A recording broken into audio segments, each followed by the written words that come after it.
talk about another podcast episode. So let me bring up Microsoft Word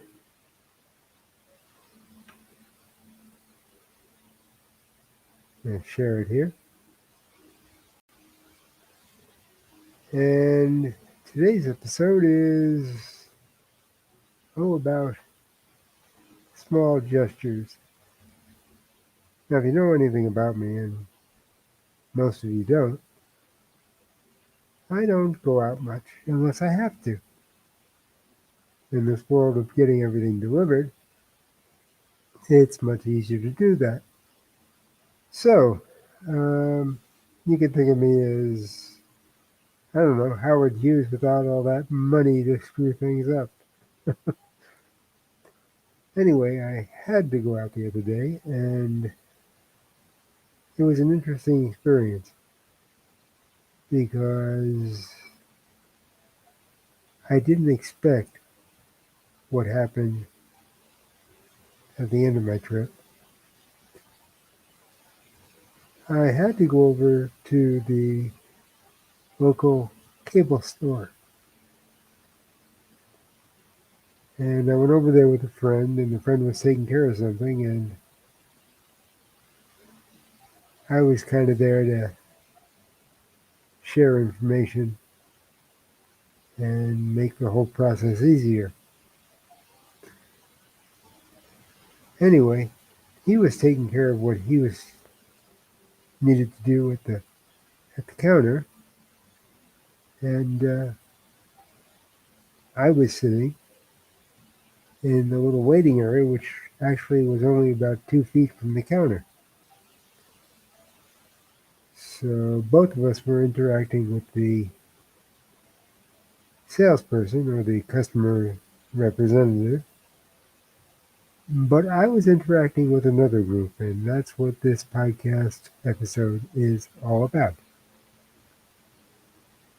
So I call it the Day of the Small Gestures, and let's turn on dictation and try to get some of these words down just as they come out. They're not going to be edited. This is only a first draft, and with a first draft, you don't worry about editing a whole lot. So we'll go up here, because I use voice recognition, and there we go. Okay, period. So I don't go out much unless I really have to go out. Period. But sometimes it's unavoidable. Period. My recent outing was one of those times. Period. You see, I had a friend who had to do something over at the local cable store, and I had to be there to share some information.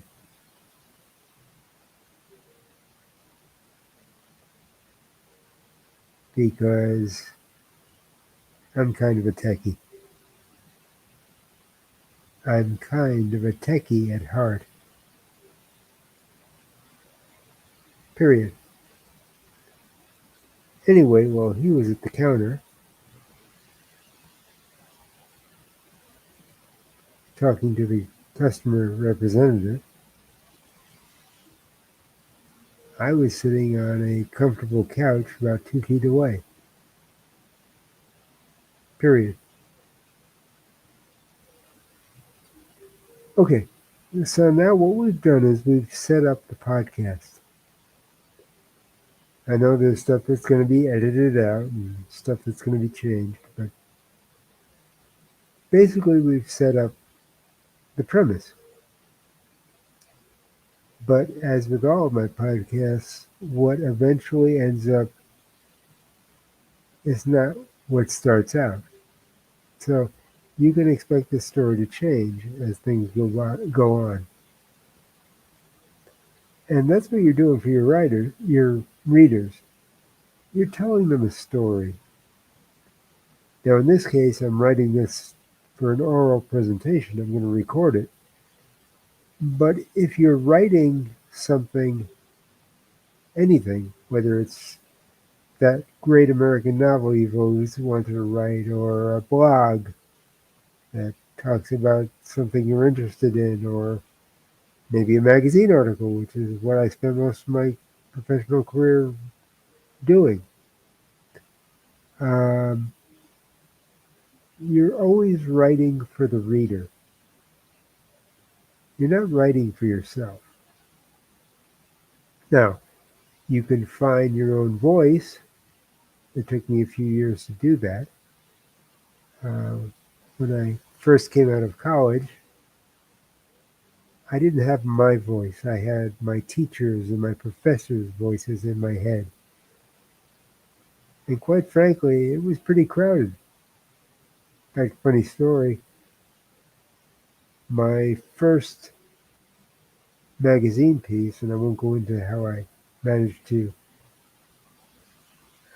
obtain that job, um,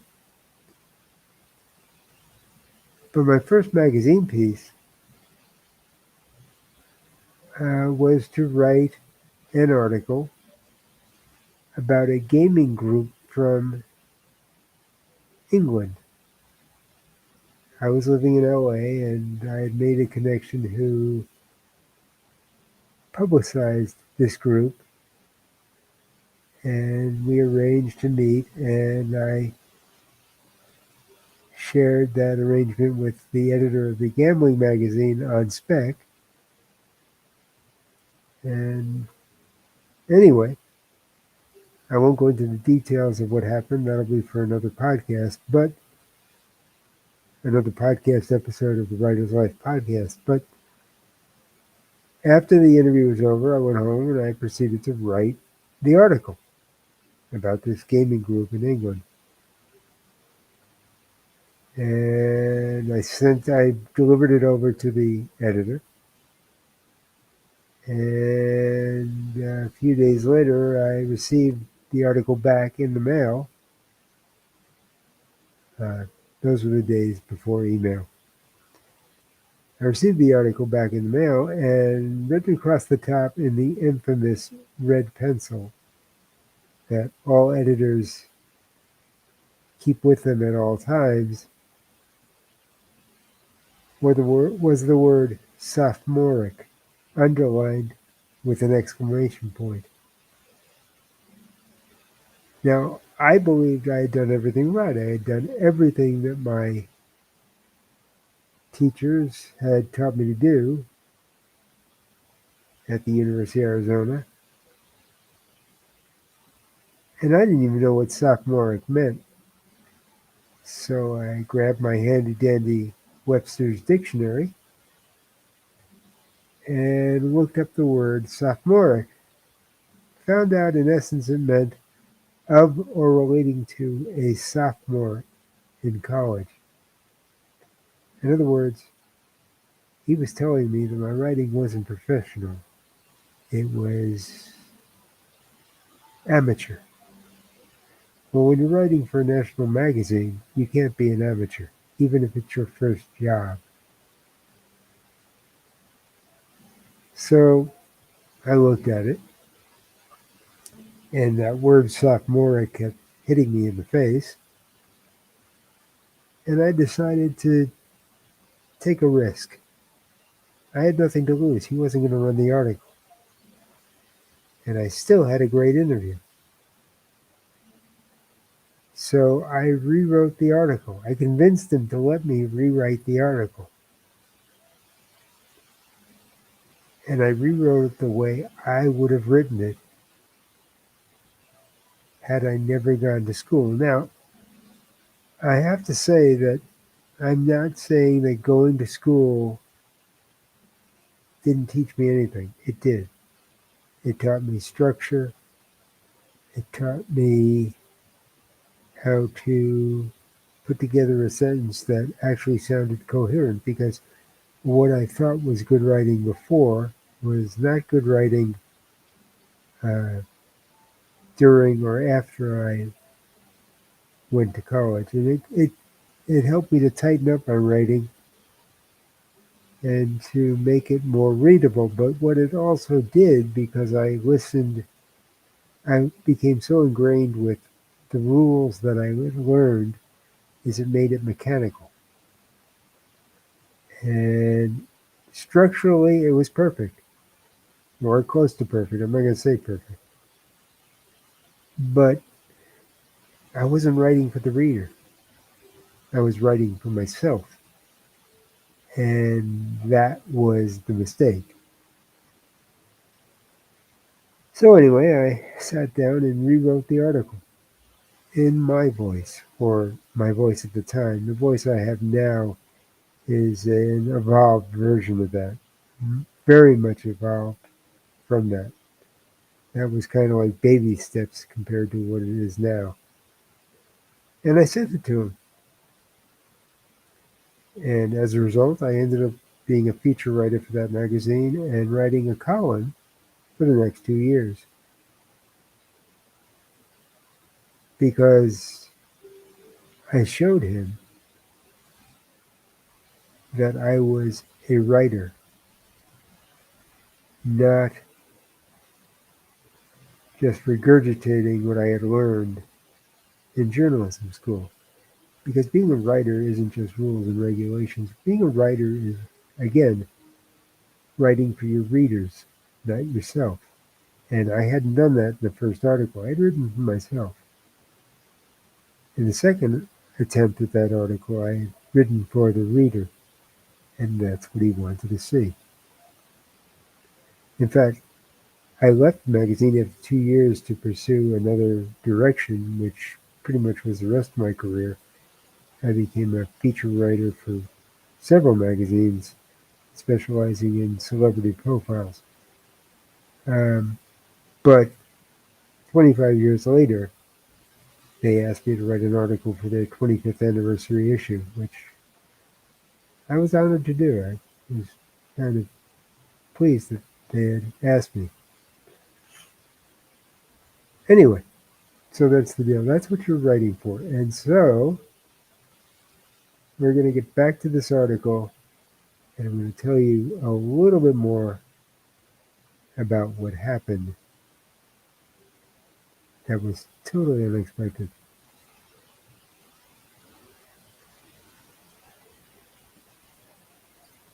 New paragraph. So there I was, and I was periodically answering questions while a big screen TV was in front of me, playing some food, some chef contest. I'm not sure what the show was because I don't watch much television. I don't watch much television, comma. But I wasn't alone. There were several other customers around, and one customer had several children with him around the ages of 4 to 5 years, period. There was also a big, round, huge, I should say, round, padded ottoman right in front of us, period. Anyway, kids being kids, they were burning off energy, period. That's when they noticed me, period. Now, now, now, comma, I should say, they didn't notice me as much as my crutches.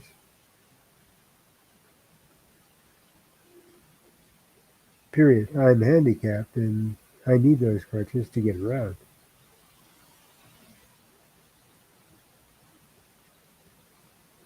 Period. And I heard the question that I've heard so many times in my life. Period. In fact, I've spoken about it in some of the other podcast episodes. Period. It's the infamous question, comma, comma, what happened to you? Question mark.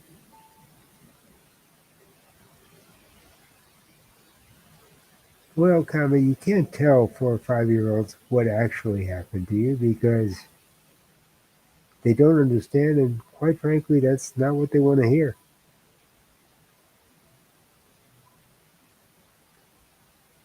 Period.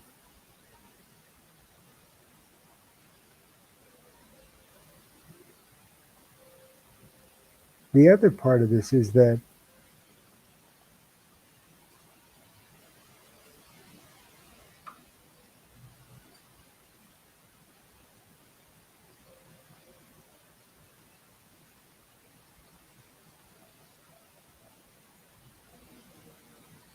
hang on, I want to kind of split this up. I'm not thinking too much of paragraphs or proper grammatical structure. But let's split this up a little just so I can see it. Um,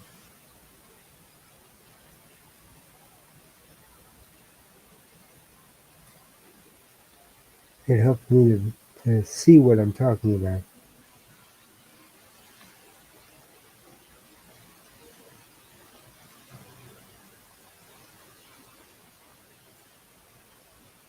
And that's another thing. In this first part, we're not looking for proper grammar or structure or anything like that. We're just getting our thoughts down. This is a very rough draft. I will take this when it is completed and probably do 2 or 3 or maybe 4 revisions before I get a final script that I record. The final script will be around 1,000 to 1,200 words. That's about 8 minutes, which is where I'm trying to keep my podcast length. And believe it or not, even with some of the mistakes that are in there, we got 289 words. I would say we have about 250 words. We're a quarter of the way there. And we may not finish it in this session, but at least you'll get the idea. Okay, so back to the dictation.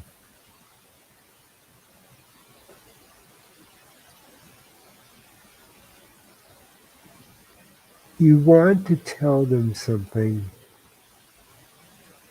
that doesn't frighten them or make them feel uncomfortable. Frighten them or make them feel uncomfortable. Period. I have a very good reason for doing this. Period. They know that I'm not like them because they can see it. Period. If I make them feel uncomfortable, comma, they will feel uncomfortable whenever they come across a similar situation. Period. Make no mistake about it, comma. they will come across similar situations. And they will either learn to avoid those people or treat them as they would treat anyone else. Period. So I looked at the small boy who asked me that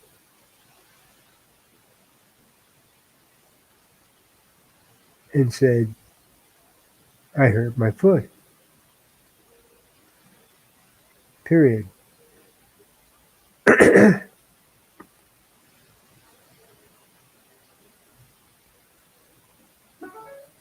He asked the obvious question of how I hurt my foot.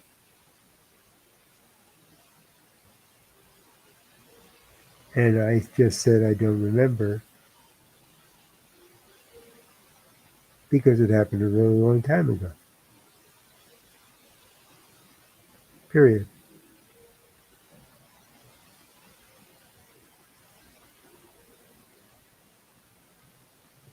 Anyway, they were fascinated by my crutches.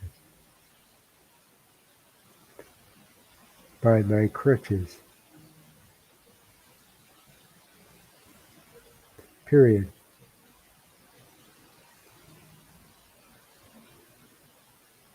They started playing with them. And I let them.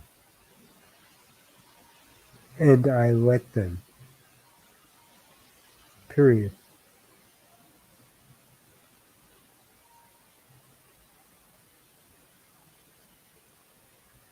They couldn't hurt them, and more importantly, they couldn't hurt themselves. Period.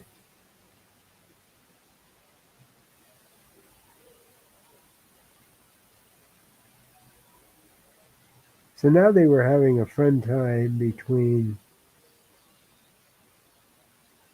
sliding across the ottoman and racing around the waiting area with my crutches. Period. And they would periodically bring them back.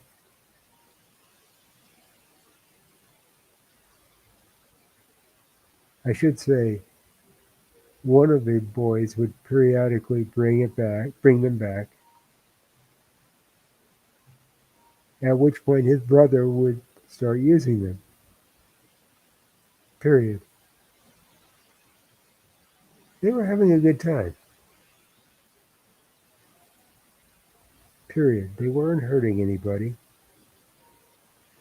or anything.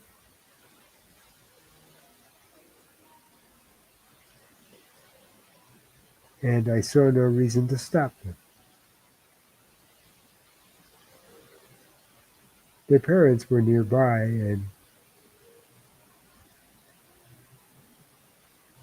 fortunately, they didn't find any reason to stop them either, as long as I was giving my okay. Now, I know this looks like a run on sentence, and it is. It's actually 3 or 4 sentences in one, but I'm not worrying about punctuation. As I said, right now I'm just getting my thoughts down. I can go back and break it up and do the proper punctuation and everything else. But when you're a storyteller, you want to tell a story that keeps people involved.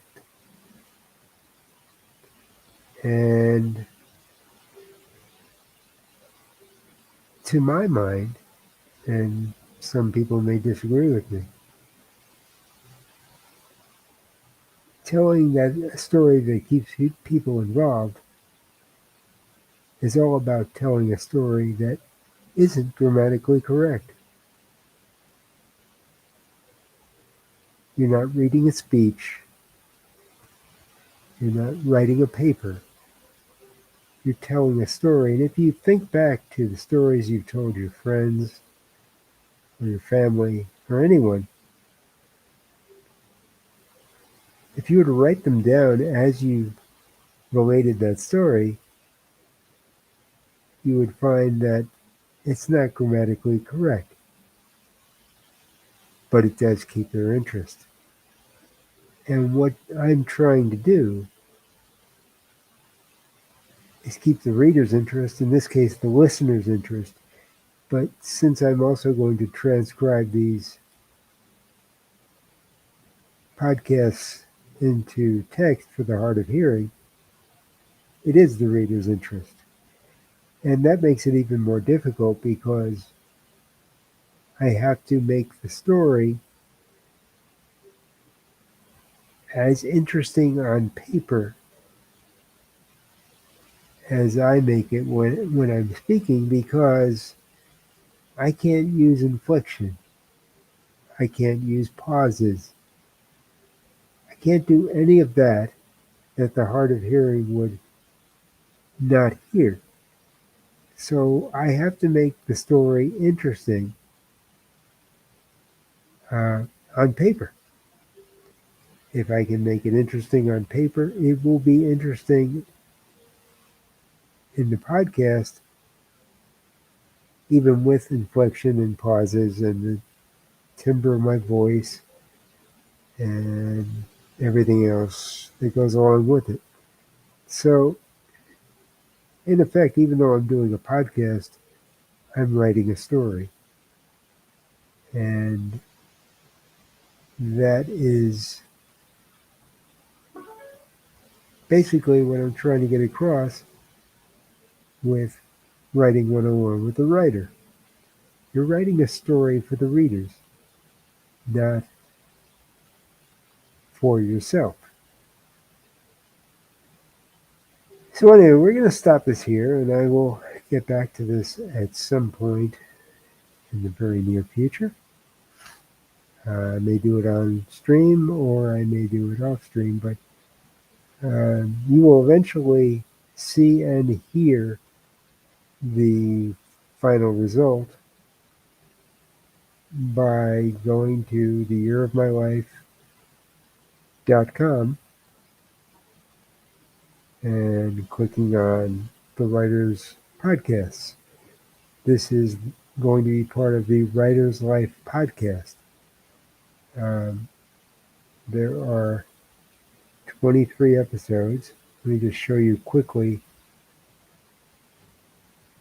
what the website looks like. We'll stop sharing this. You get my big head. We'll start sharing again. And we're going to click on this and share. And here we go. And this is not what I wanted. Okay, I picked the wrong one. I picked my Patreon page. Anyway, if you go to thewriterslife.com, let's stop sharing this. We'll go back to my big head very quickly. If you go to the writerslife.com,